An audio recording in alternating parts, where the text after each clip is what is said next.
I just know you're ready to hear about a little crime. Welcome to Crime Daddies.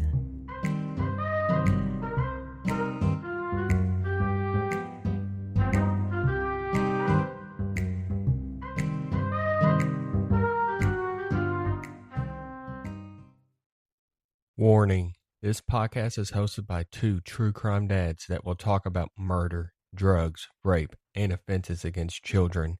We may crack jokes and make light of something so terrible that has happened, but it will never be about the victim or the victim's family. You have been warned. And welcome back to Crime Daddies. My name is Jacob. And I am Hunter. And we are so thankful to have you guys back for another case, another episode.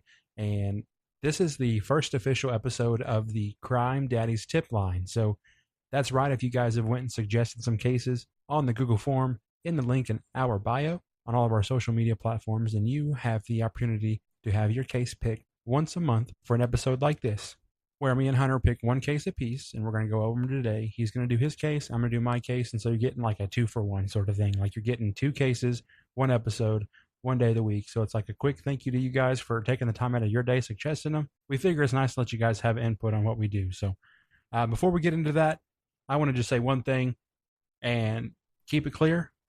Me and Hunter, we are not trained journalists.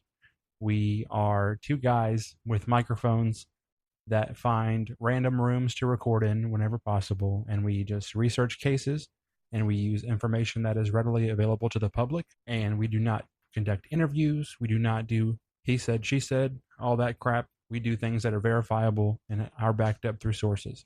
And so if you have any questions about the things that we say in our stories or on the posts we make on social media, if you want to have a dialogue and reach out to us, we'd love to talk to you.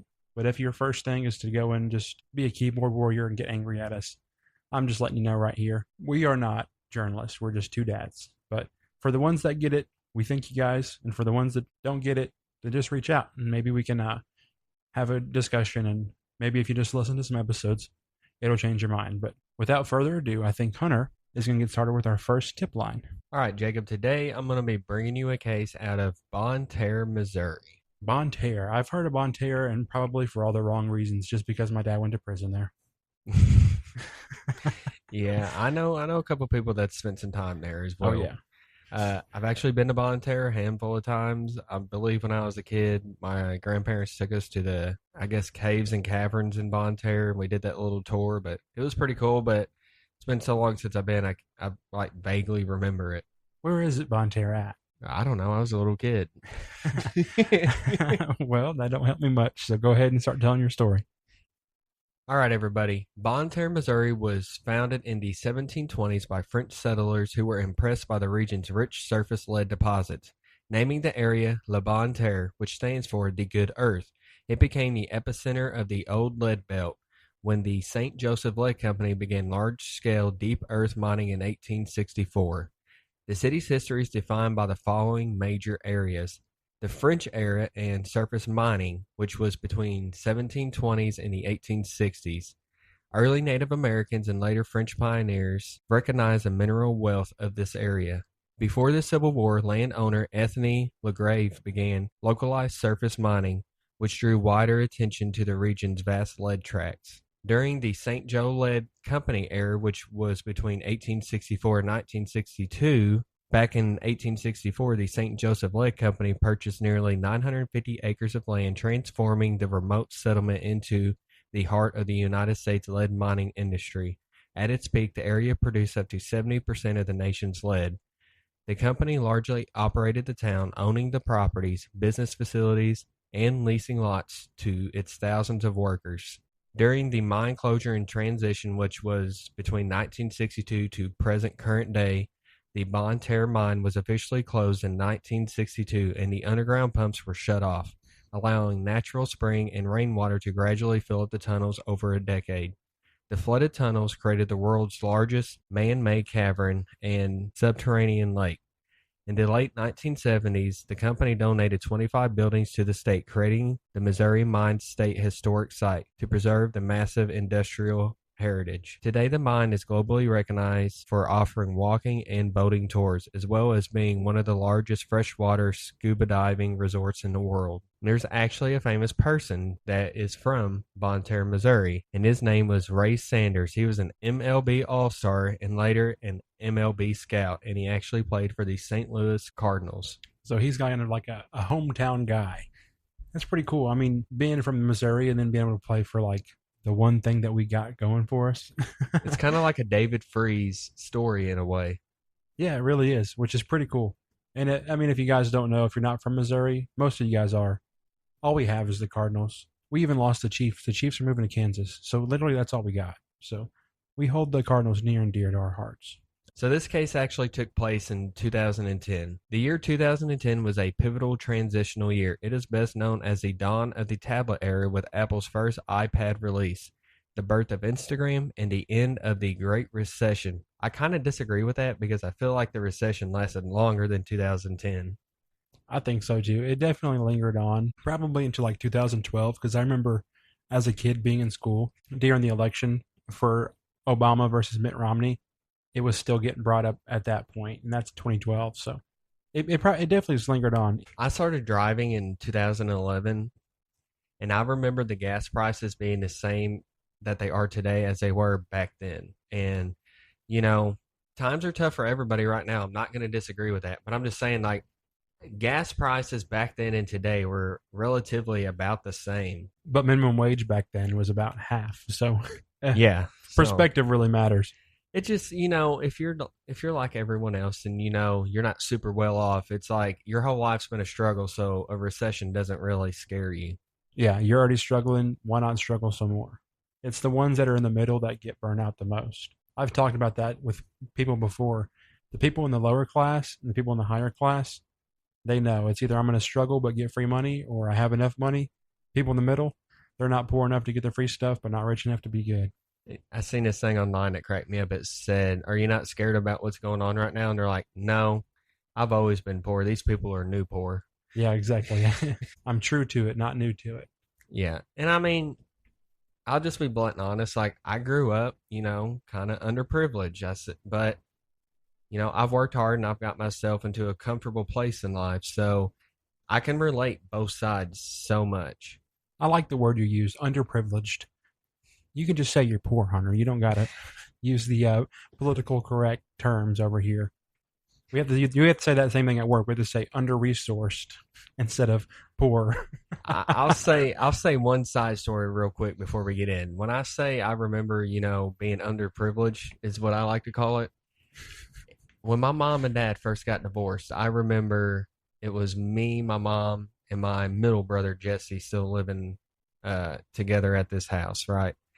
We didn't have a whole lot of food. And I remember being at my grandma's and saying that. And I remember my grandparents buying us a bunch of food. And I wish I'd have never done that because I know it probably made my mom feel so small. But, like, I can remember that. And, like, as an adult now, I'm like, I couldn't imagine if my kids did that to me. Yeah, I mean, it probably make you feel small as an individual. And not to get off on too much of a tangent, but one thing, whenever it comes to poor people, that rich people don't do is divorce. If you don't got nothing, you can divorce all day long. If you got stuff, then you tend to stick together a little bit longer. Divorce is wild whenever you come to poor people because they don't care. They'll get married one day and divorce the next. You'll have 6 baby mamas and 3 of them you're married to. All right. Let's get into the case. Let's do it.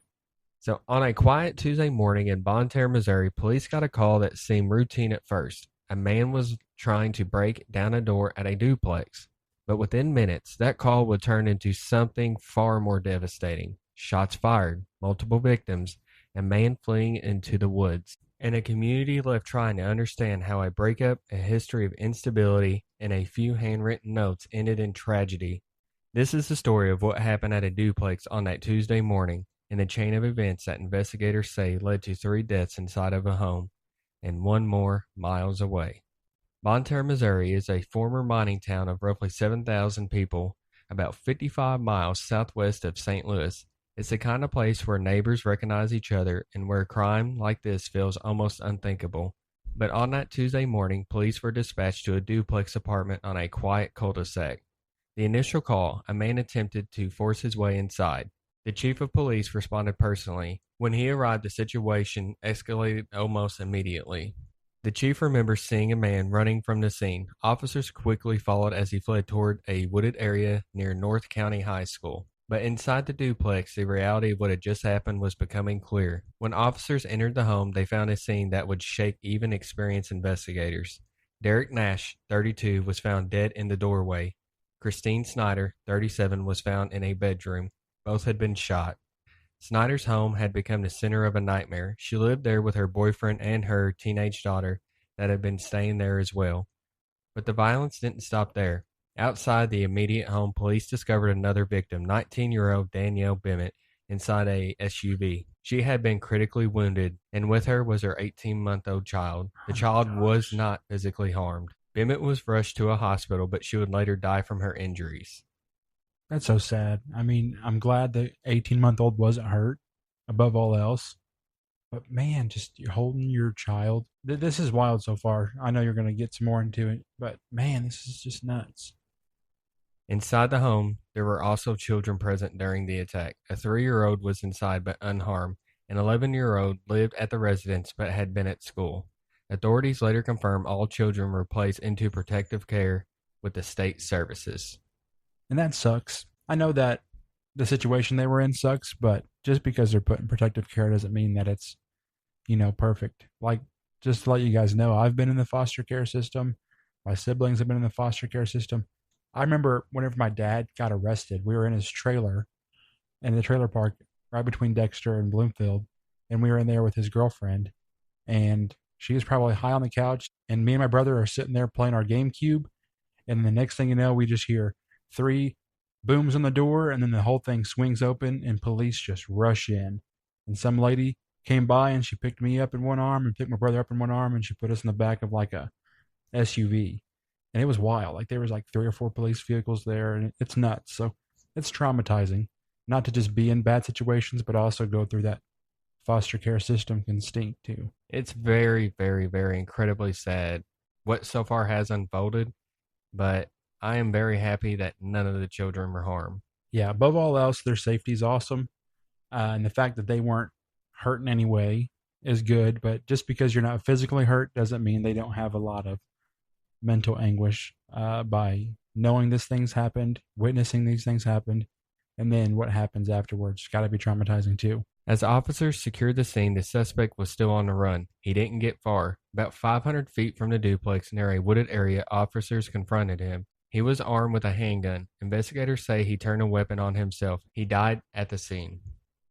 That's a coward's way out, I'm saying. I mean, just to end your life. In a circumstance like that, instead of facing what you did, I can't get behind that. That's nuts. His name was 25-year-old Nathan Fortner. As investigators worked the Bon Terre scene, another discovery emerged. This one in neighboring Washington County. A 20-year-old woman was found dead outside a home near Bismarck. Authorities believed her death could be connected to the shootings, though the investigation was still ongoing. Her name was not immediately released. Police were now looking at whether this tragedy stretched beyond one home into multiple locations and possibly multiple victims connected by relationships and timing. Yeah, that's nuts. At the center of the case was a relationship that had recently ended. According to Fortner's relatives, Nathan had been deeply affected by his breakup with Danielle Bennett. Family described him as unemployed, struggling with bipolar disorder, and emotionally overwhelmed. They said he had stopped taking his medication, something the family only discovered after the incident. It's dangerous being unmedicated, especially if you have a history of mental illness. It can be difficult. Exactly, and like this month is Men's Mental Health Awareness, and no judgment from here. If you feel like you need to go get help, please go get help, and please take your medication. I mean, there's trial and errors in the medication, and I have family that's on this medication myself, and I can definitely tell a difference when they aren't on it. And I think it's a good thing because it's something you can't control if there is a chemical imbalance inside of your head. Yeah, like Hunter said, it is not your fault. It's not something you can control. Sometimes it is just your body working against you, and you might have a chemical imbalance that you can't fix with anything else besides that medicine that can help your body adjust. And so especially if you're a guy. I know it can be hard to reach out and to be vulnerable with yourself, vulnerable with people you love, and especially vulnerable with like mental health professionals and doctors. But we need to break the stigma down and understand that life's better whenever you're here and you are being who you are. And there's no shame in talking to a therapist, and there's no shame in reaching out to somebody, and there's no shame in taking your medicine. Nathan's family also said that he left behind 3 handwritten post-it notes. The messages were deeply emotional. One read, "We will never get back together and it hurts so bad. I just can't take that." Another said, "I know you all are going to be very mad at me, but I just can't take any more." A third note referenced an ongoing rape case against him in which he claimed innocence. His relatives would later say he loved his child, he was a good father, and they didn't know what had changed. Police say the first signs of trouble came when Fortner allegedly tried to force his way into the duplex. That home belonged to Christine Snyder and Derek Nash. Investigators believe the confrontation escalated rapidly once he gained access. From there, gunfire erupted. Chief of Police later described arriving on the scene just as the situation unfolded. By the time officers moved in, it was already over inside the home, but outside, the suspect was still alive and running. One of the most haunting parts of this case is not just the number of victims, but the children who were present during and after the violence. An 18-month-old child was found in the SUV with Bennett. That child was physically unharmed. A 3-year-old was inside the duplex during the killings. An 11-year-old lived there but was not at home at the time. Authorities later confirmed all children were placed under state care.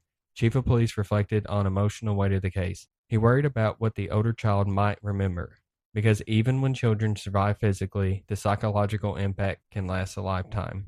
Yeah, I mean, kids are literally sponges to everything in their environment. And if you don't think they're listening, if you don't think they're remembering, they definitely are. Bon Terre is not a place accustomed to this kind of violence. Neighbors describe frequent arguments involving Bennett and a man, though police later clarified they had not previously responded to domestic disturbance calls at the residence. Still, the emotional strain of relationships unraveling was visible to those nearby. One neighbor said they had seen arguments, quote, 1,000,000 times, but no one expected it would end like this. Court records show Fortner had a history of legal trouble. In 2003, he was arrested for burglary, property damage, and vehicle tampering.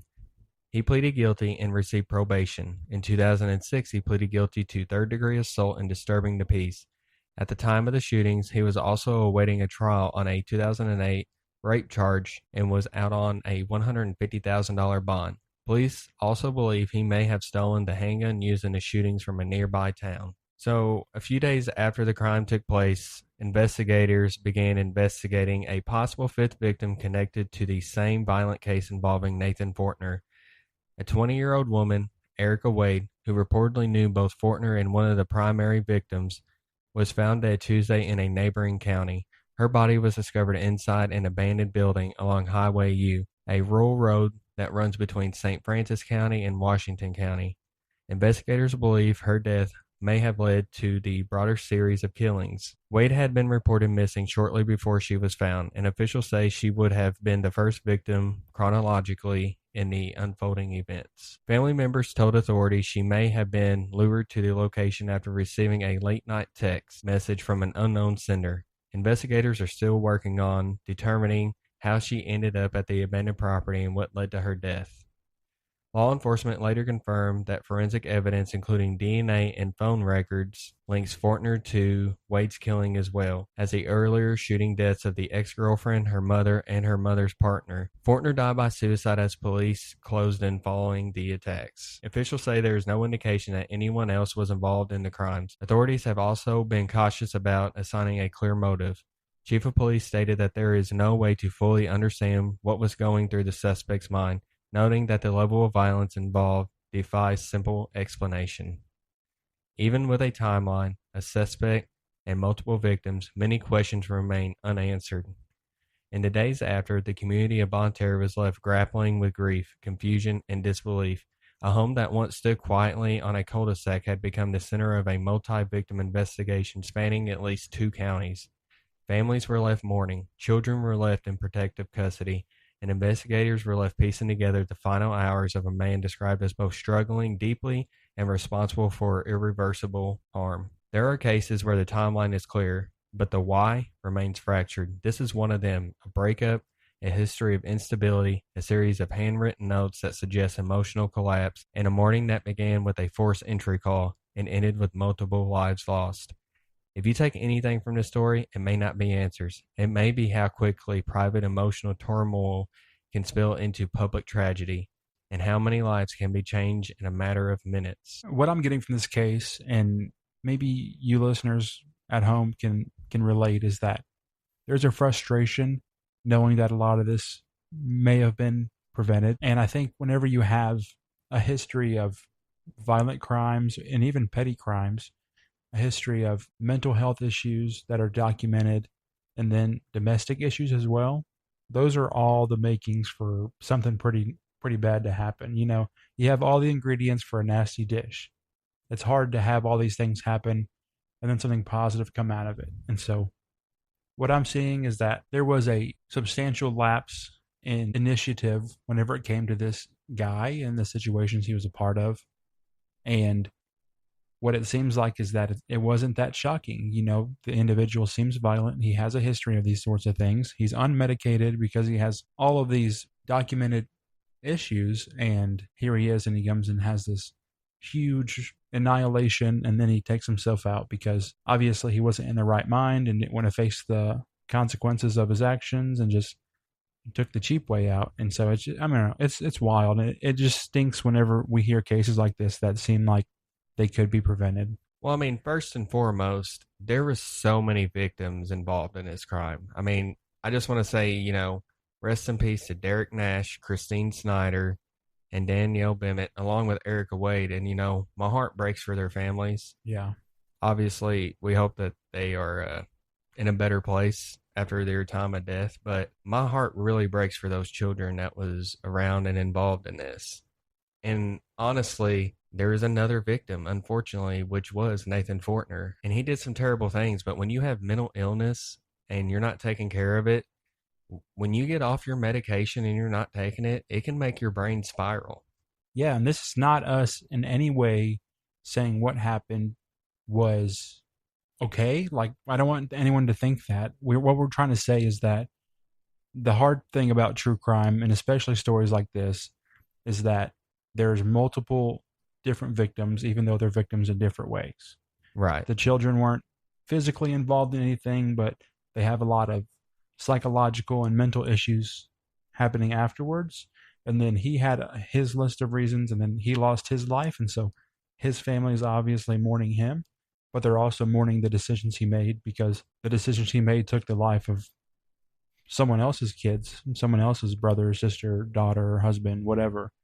His decision took life from other people, and his family has to deal with that. So there's loss all the way around. And it sucks, because it's not always black and white saying this guy's a piece of crap and whatnot.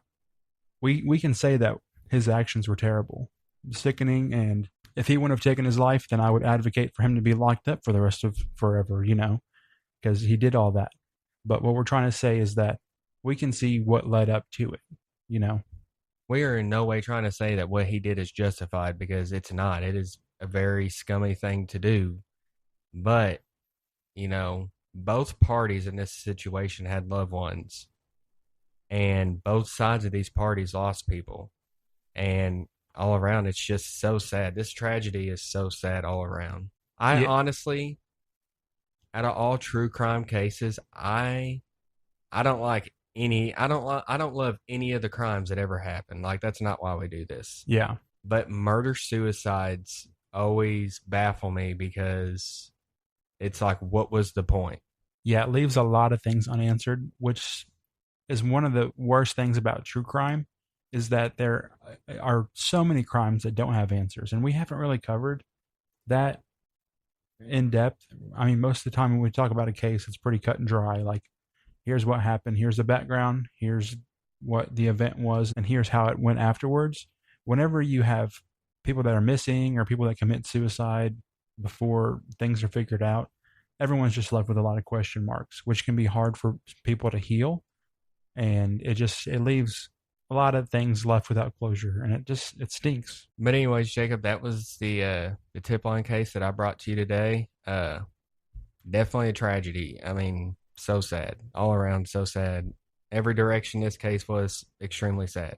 Yeah. It's very sad.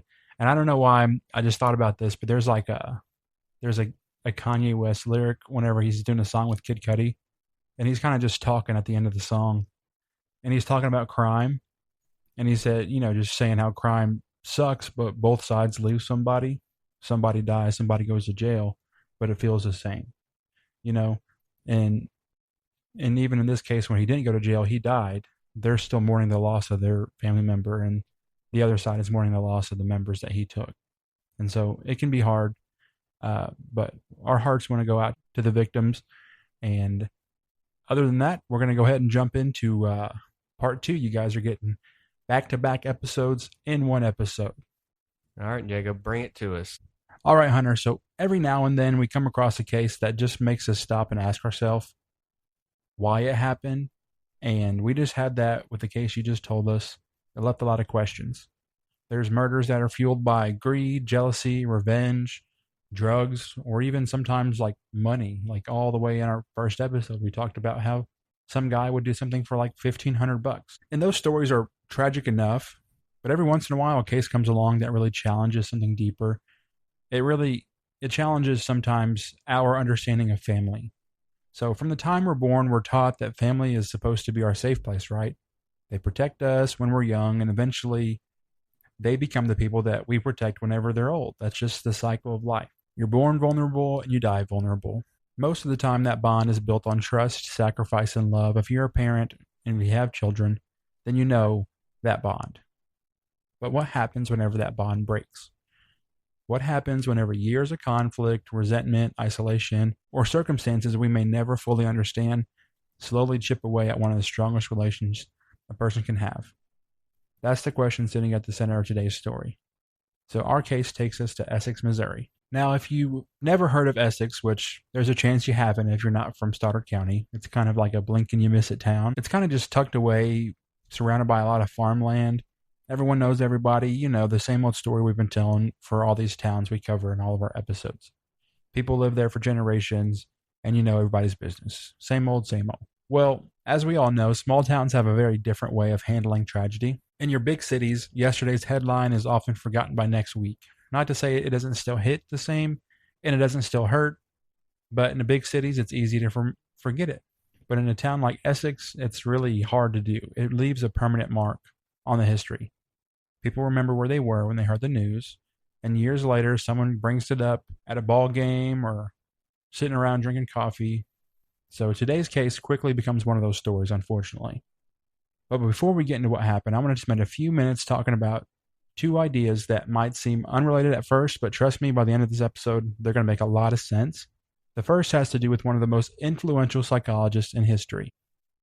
Now, I'm sure you guys get tired of me talking about how much of a psychology nerd I am, but this is kind of my bread and butter. This is kind of what interests me the most about crime, and we're going to talk a little bit about Sigmund Freud. So, I mean, honestly, the psychology interests me a lot too. And when I have said in a previous episode about being invested in serial killers, it's not because I enjoy what they did. It's because I'm like, how does the brain tell you to do this stuff? Like, yeah. I don't understand, because I guess I don't have that brain.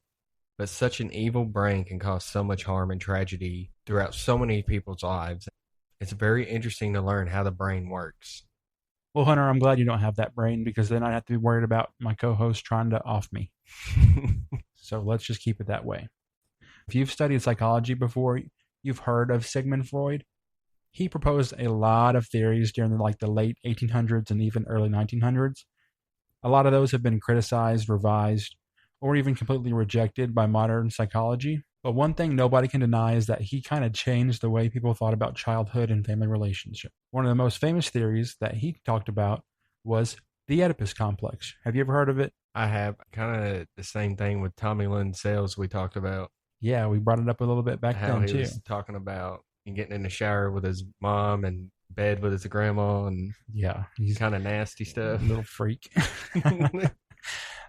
So today that phrase usually gets reduced to jokes, or it might even just get misunderstood entirely. But at its heart, Freud was trying to explain something much more broad. He believed that Young boys form an incredibly strong and emotional attachment to their mothers during childhood. Obviously, your mother is often your first source of comfort when you're scared. She's the one you run to whenever you're hurt. She's the one who picks you up and nurses your boo-boo, right? She teaches you how to navigate the world long before you even understand what the world really is. And then he suggests that as children grow older, that relationship naturally changes. They try to fight their fathers for their mother's attention, but in this whole process, they tend to become more independent. They develop their own personalities. They build friendships beyond their families. They start careers and they start lives of their own. And eventually that parent-child relationship evolves. But for most people, that emotional connection can never completely disappear. So though most modern psychologists don't generally accept Freud's explanation for why those attachments form, the way he described it, but they do overwhelmingly agree on one thing. Our earliest relationships matter, and the environment that we're raised in, the way conflict is handled inside of a home, the affection we receive from our parents or don't receive, and the relationships we build with our parents all play a role in shaping who we become as adults. That doesn't mean childhood determines someone's future.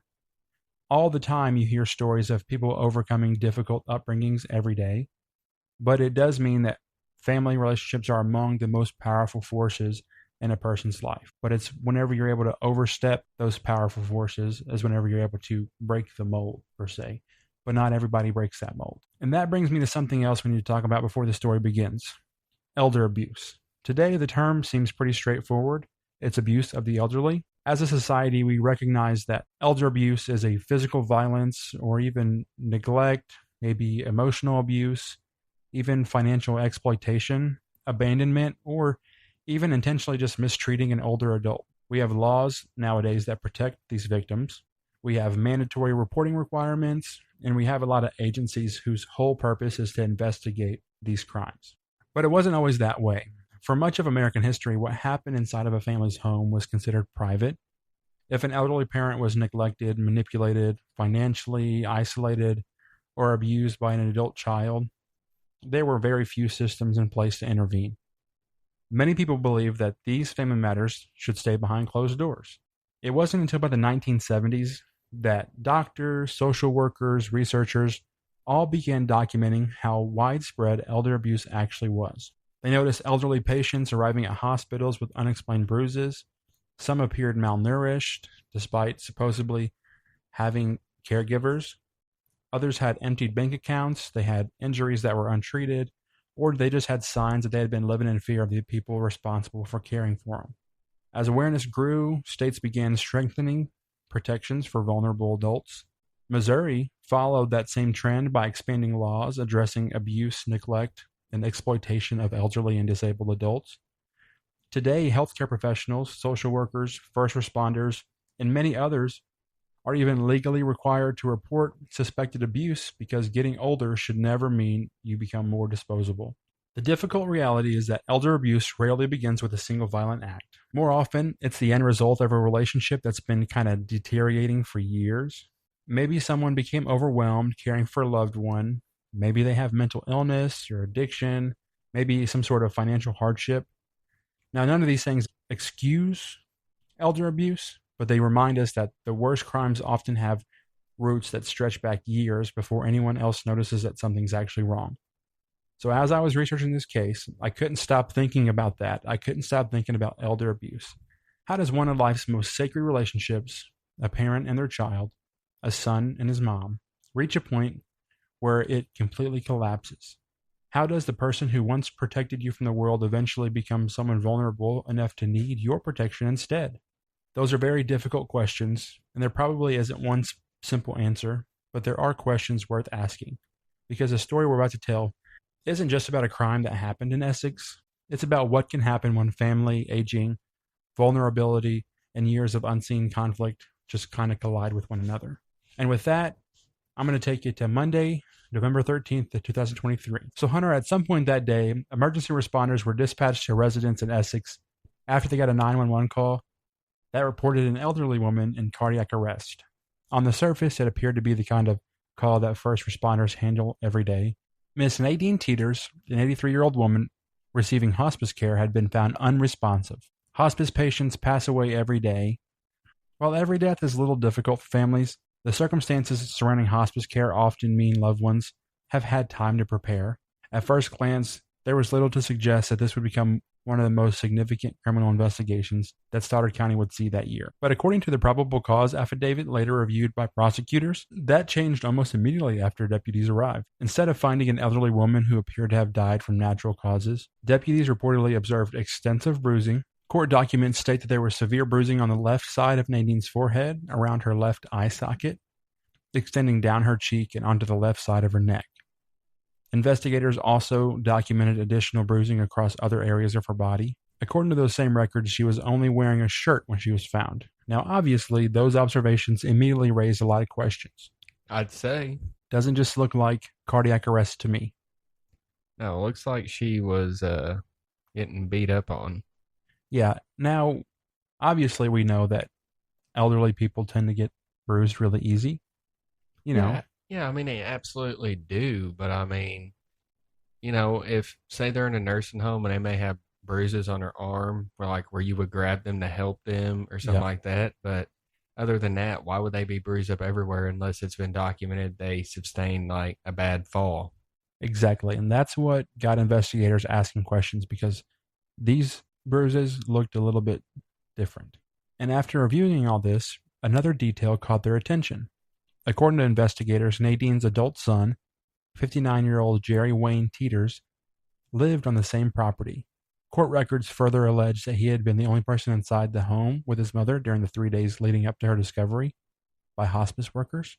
At that point, investigators still don't know exactly what had happened inside the house. They only knew what they could observe and document. An elderly woman was dead. She had visible injuries that demanded an explanation, and the person believed to have been with her during the days before her death became an important part of the investigation. 2 days later, on November 15th, the Stoddard County coroner conducted an autopsy. Like many death investigations, the answers weren't really immediate. Evidence had to be examined, medical findings had to be reviewed. The investigation continued while authorities waited for the final autopsy results. More than 2 months passed. Then, on January 24th, investigators received the autopsy findings. So, according to the coroner, blunt force trauma was determined to be a contributing factor in Nadine Teeters' death, and the manner of death was also ruled a homicide. That ruling changed the direction of the whole investigation. No longer were investigators looking into the unexplained death of an elderly hospice patient. They were now investigating the homicide of an 83-year-old woman.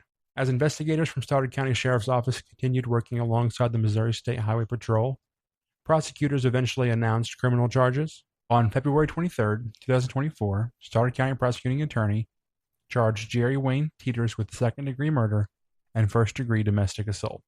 Those charges were filed in addition to an elder abuse charge that had already been brought against him.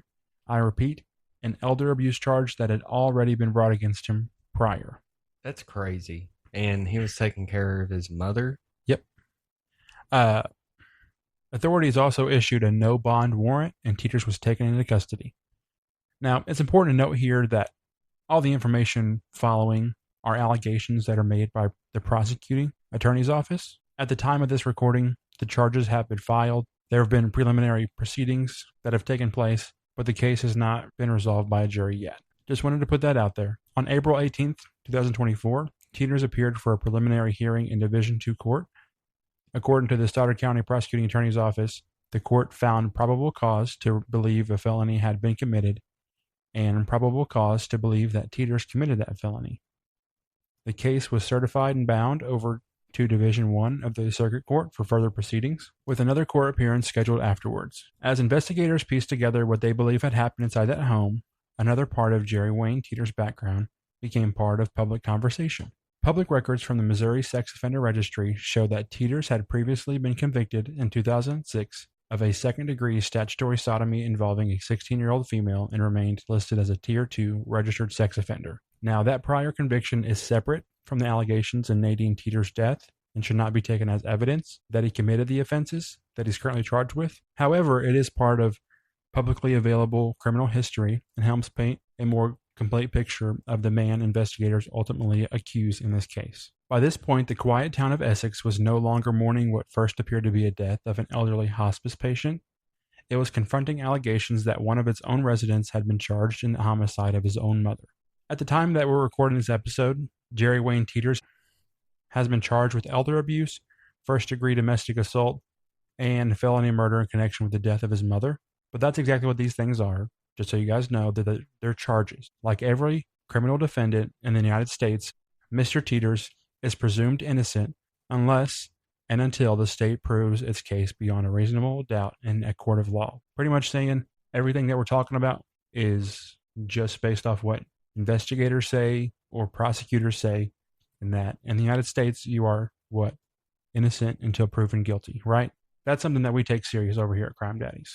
Yeah, absolutely. Anytime that we say something, if it is factual information that's been documented in court cases or, I guess you say their rap sheet, like their convicted charges, Right. We will tell you. But anytime that anything may be alleged or it may be some speculation, we will tell you that what we're about to talk about is either proven fact or speculated. Right. So our job isn't to determine guilt or innocence. We're not a jury, right? We're not the judge. That's the responsibility of the justice system. Now, who's to say the justice system is perfect? I know for one, in the way I've observed it, there are many flaws. But our job at Crime Daddies is just to tell you the story as accurately as we can, like Hunter said, using public records, court documents, statements from investigators, and information that is available to everyone. As this case continues to go through the courts, new evidence may become public at different times. Witnesses may testify and details may emerge that aren't available today. If there are significant updates, we'll come back and cover them on our newsletter. Regardless of how this case ultimately ends, there's a few things that we can say without hesitation. These things are fact. An 83-year-old woman named Nadine Teeters lost her life. Not only did she lose her life, she was murdered. A family was forever changed. A small Southeast Missouri community was left trying to understand how something so tragic could happen so close to home. And those aren't allegations. Those are realities. Whenever I started this case, we talked a lot about the relationship between parents and the children. And we talked about how those relationships shape the rest of our lives. We also talked about elder abuse and how society doesn't always recognize it for what it was. For generations, older adults suffered behind the closed doors because people just assumed that family matters should be private.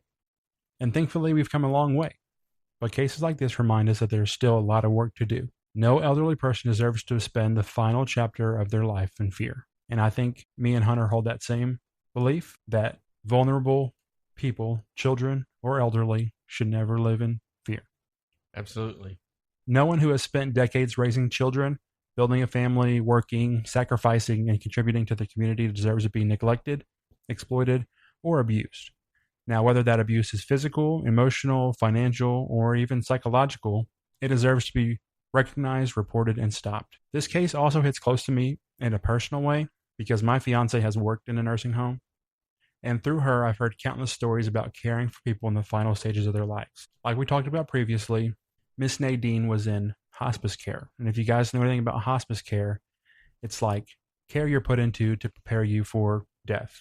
It's like if you're showing signs of regression and they don't seem to think that you're going to recover, you go into hospice care. It's more around the clock, and they try to make your final days as comfortable as possible. And my fiance told me stories about residents who don't remember much, but they still light up whenever someone sits with them and holds their hand, or just simply treats them with dignity. She also talked about families who visit every day because they refuse to let their loved ones feel forgotten. But she's also shared with me the heartbreaking reality that not every elderly person has someone checking in as often as they deserve, which breaks my heart. If we're fortunate enough to grow old, every one of us will eventually depend on the kindness of somebody else. We're going to rely on either our family or caregivers, our friends, maybe nurses, neighbors, sometimes complete strangers to help us through the hardest years of our lives. That's why the way we treat elderly people says so much about who we are. So whether you're 25 or 75, every person deserves dignity, compassion, and safety in their own home. If you guys ever suspect an elderly family member, neighbor, friend is being abused or neglected, don't ignore it. Speak up, report it. It might feel a little uncomfortable, but those conversations can save lives. many victims of elder abuse are unable or even too afraid to ask for help themselves. So before I close out this episode, I want to remember the victim in this case. It's easy in stories like these to focus on the investigations, the court hearings, and suspects and the charges. But behind every criminal case is a human being whose life mattered long before they ever became a subject of the news article. Nadine Teeters wasn't just a victim in a court document. She was someone's daughter, she was someone's mother, and she lived 83 years before her name was ever in a probable cause affidavit about her death. And that's something worth remembering. If there's one thing we hope listeners can take away from today's episode, is this: treat people you love with kindness while you still can. If they're available, call your parents, visit your grandparents, check on your elderly neighbors, and spend a few extra minutes with the people who spent years taking care of you. If you see an old guy at a restaurant eating by himself, pay for his meal. Do stuff like that. Just reach out to the people that lived lives before us. And I'm just a traditional, Southern kind of guy whenever it comes to respecting your elders, right? And that's what I'm just trying to get out to you guys today, because time has a way of running out before we realize how precious it is. That's all I got for you guys on my case.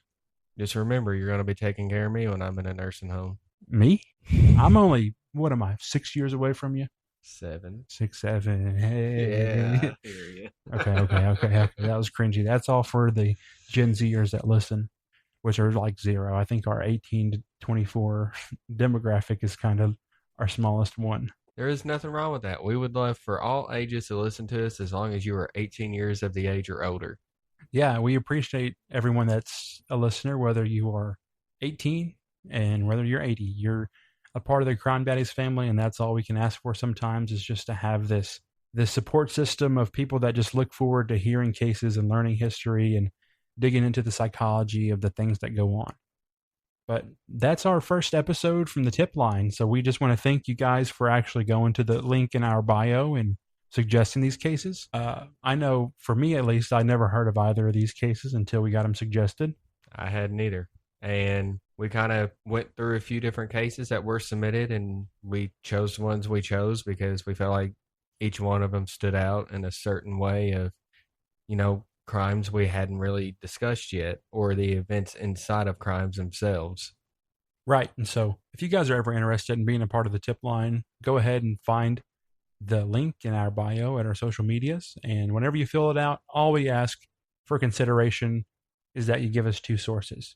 I know sometimes if you can't find 2 sources and you still want to get covered, it can be difficult. But just to kind of, for lack of better words, cover our tail and not speculate, we want to make sure that we have enough information to substantiate what we're saying, right? Yeah. So if you guys want to go and suggest cases, you can always find us on our social media pages on Instagram and Facebook. Facebook is just Crime Daddies. We have, almost 1,000 followers now. It's definitely getting there. I think we'll be there in a week. Yeah. So thank you guys for that. And then over on Instagram, if you are an Instagram user, you can find us at Crime Daddies Pod.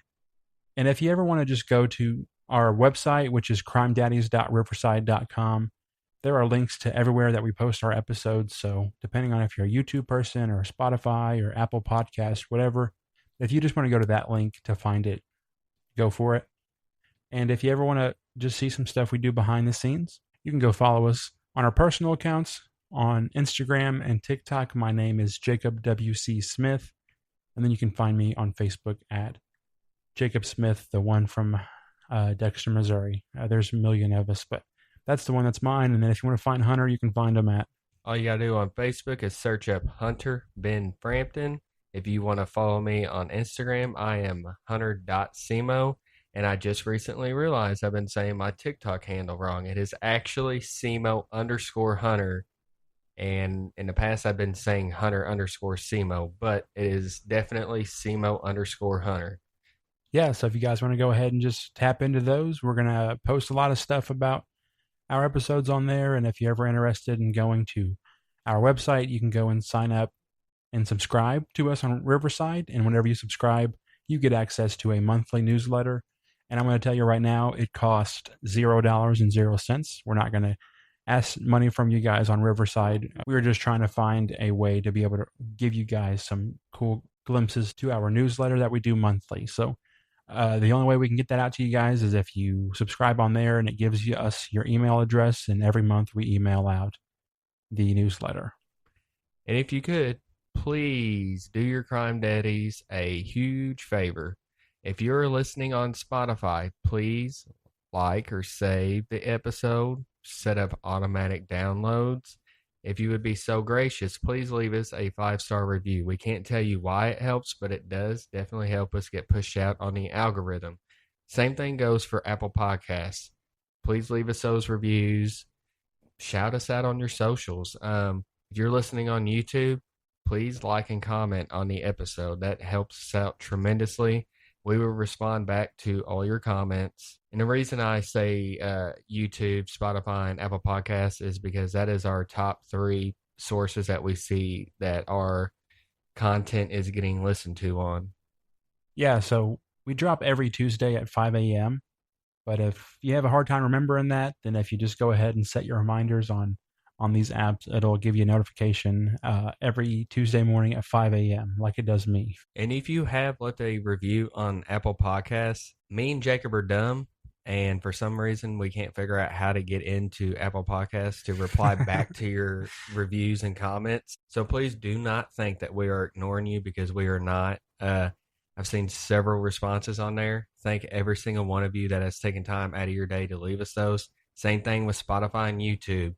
Thank every single one of you that has taken time to leave us reviews and even like and comment on episodes. Yeah, and so we hate to be so sappy at the end of every episode, but you guys get it. You get the gist. We are so proud to do this, and we're so happy to have you guys along for the ride. And every time that we get a message, every time we get a share or a nice comment on our Facebook posts, it just kind of reminds us why we do it. And, we had a very touching message left by a lady who we covered the death of her mother, and she went and left us a nice message about the episode we did. And it's not that we do it for that. We don't do it for the nice messages, but it does help remind us that whenever we talk about victims and their stories, it can help spread information about who they were. And so one thing we try to do is just, if we can't find information about the victims, we just try to make sure we remember them positively. And also thank you to every single one of you that has taken up for us in different Facebook comments. We see every comment. We really do. And, at the end of the day, there's only so much me and Jacob can do to defend ourselves, because we can say our side of it 1,000 times. But I feel like when the listeners of ours goes on there and actually sticks up for us too, it actually makes it feel more genuine to people when we talk about why we do this. Yeah, so thank you guys so much. But other than that, here's your first tip line episode. If you guys want to hear more of these every month, we'll try and do one once a month. And please stay tuned, because we have some scripts ready of some pretty crazy cases coming in the future. Yeah, and we're going to kind of try and take some a little bit further than Southeast Missouri. I'll just say that. The bar has been raised at Crime Daddies, and we're excited to bring you all this new content. Yeah, but without further ado, listen to the crime, don't be the crime. All right, later, y'all.